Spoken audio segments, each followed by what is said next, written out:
Now that's some stunning scenery, right? And EVs are meant to preserve that.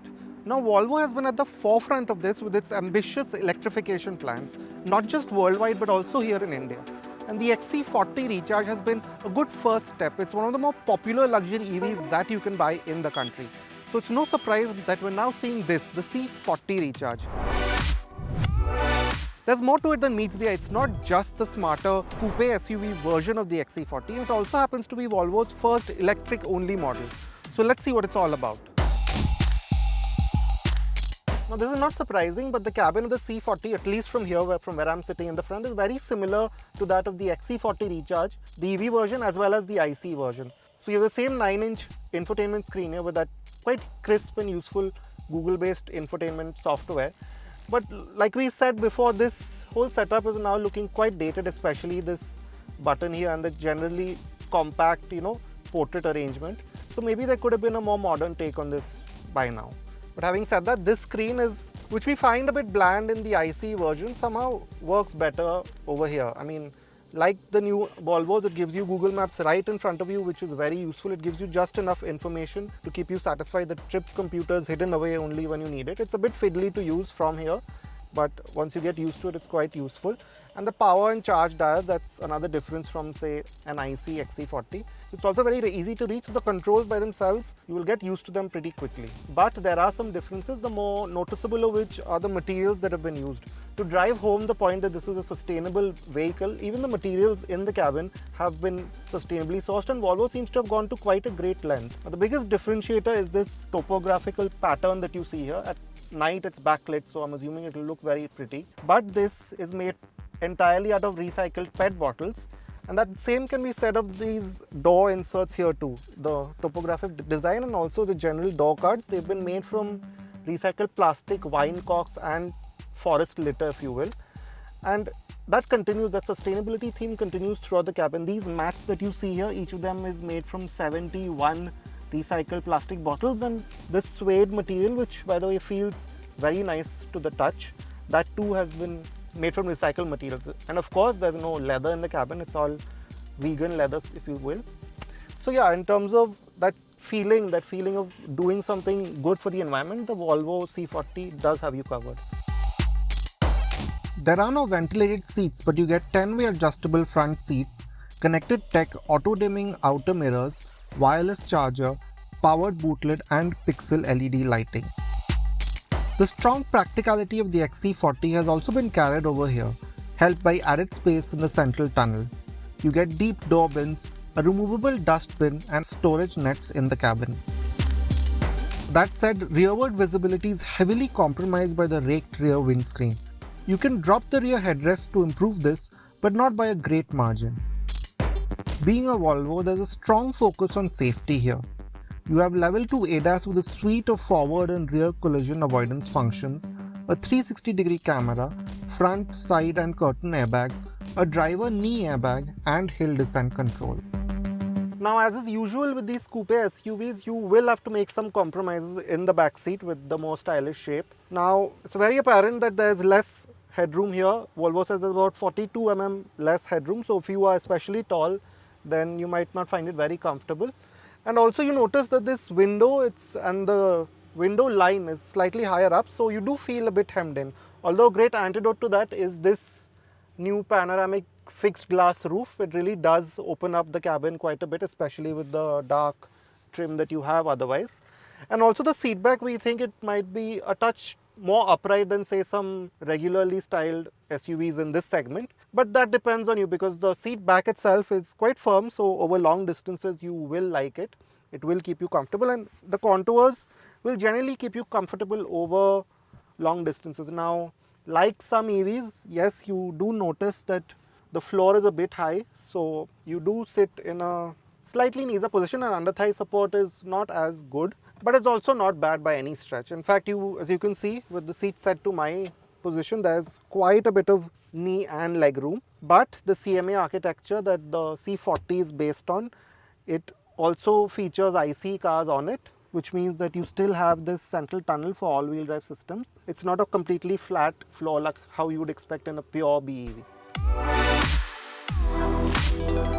The C40 Recharge has a 78 kWh battery pack like the XC40 Recharge.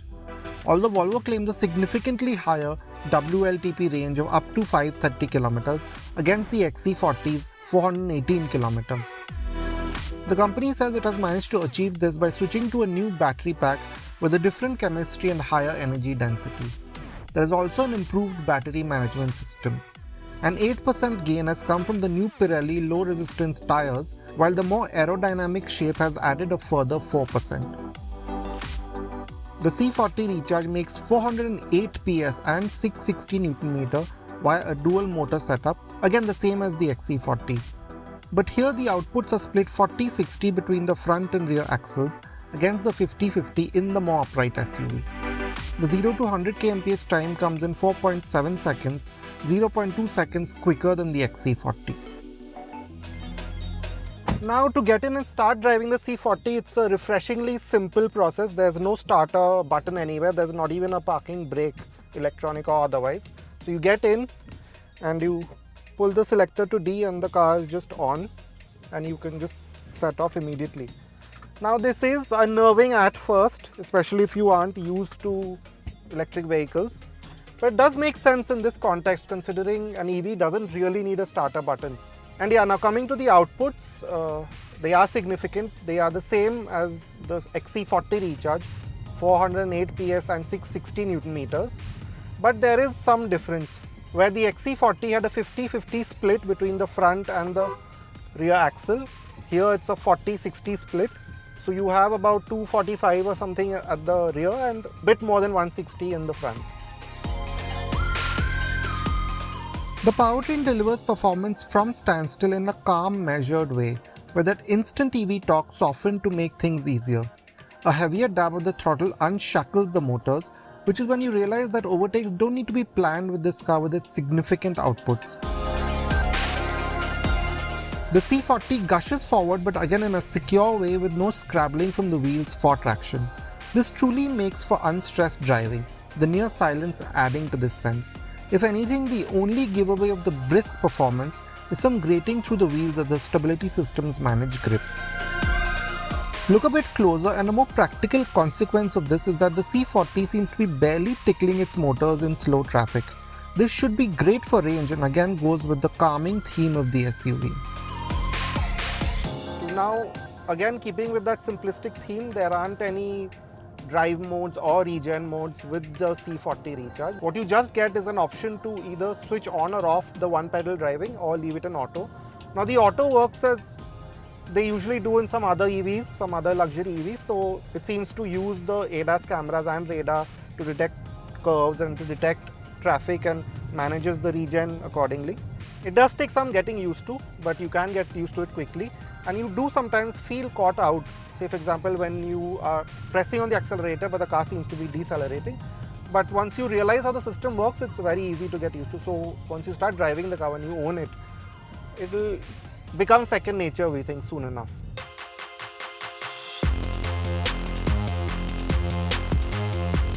You do get some variations. You get an off-road mode that we tried out at a mile trail and it does seem to do what it says on the tin.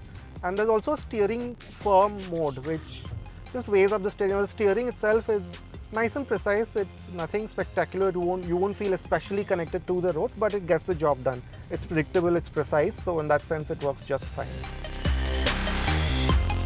Now what will leave you surprised, considering that the C40 is a heavy car, it's over 2.1 tons, because of all the strengthening that goes into a Volvo and generally the weight of the battery. So you expect it to not be the best handler, right? But that's not quite the case. Aside from all the advantages of an EV having the battery low down and so on and so forth, there's genuinely good body control with the C40. So on a twisty set of road like the one we're on right now, you do feel confident. You can get a smooth rhythm going very easily, as you can see right now. The car is very predictable. The throttle is precise, so you know exactly how much performance you are feeding it, and the car reacts quite naturally. Now, in a lot of EVs, you might notice that there's a lot of body movements with all the weight, managing all the weight, say pitching and diving and rolling. That is very well controlled here. So you notice the C40 will flow along the road like I just mentioned, and that sense of there being more performance going to the rear wheels, that's quite apparent. So on a tight turn, if you take it too quickly, it won't run wide, it'll keep its line, which is generally reassuring. Now, it is exciting if you haven't driven fast cars, and if this is your first truly high performance car, it will get exciting, especially when you stamp on the throttle and there's that big gush of performance. So yeah, in that sense, the C40 also makes for a fairly good driver's car. Now coming to the ride quality, now it runs 19-inch wheels, which they look great, especially with that Aero inspired design. And there is some compromise to be made, especially with the low resistance tires. So you do notice that sharper bumps, potholes, broken roads, you feel them, and the car kind of thuds noisily over them. With the C40 Recharge, the blanked out fascia housing the cameras and radar, and the refreshed face with the more angular lighting and the arrow-like motifs in the bumpers are all shared with the XC40. The C40 is 10mm wider and a noticeable 56mm shorter than the XC40 though. The roofline falls back quite aggressively, and the 19-inch alloys are done up in a flashy Aero-optimized design. But the rear is easily the most striking angle. The split spoiler merges with a heavily raked windscreen, leading into a high-set boot lid. The spoilers on the boot lid are functional, but the lighting too has been streamlined to go with this. The segmented top section merges into a crisp C pattern that extends into the boot lid. It's well integrated into the concave look of the boot lid, giving the C40 quite a heavy dose of style. Now with this more stylish shape, of course, you will have to make some compromises that comes in the way of boot space.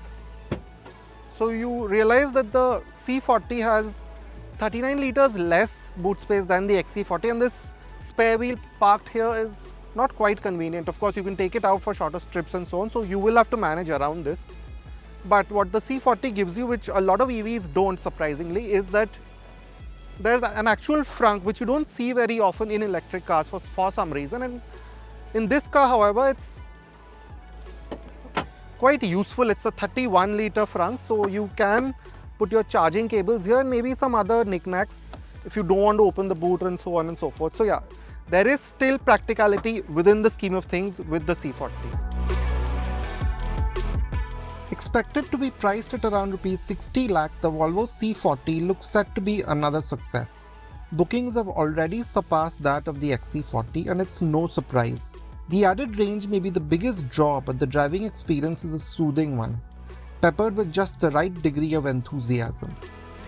The cabin continues to remain distinct despite its age, while the new styling will be a strong statement out on the road, enough to gloss over the slight practical disadvantages.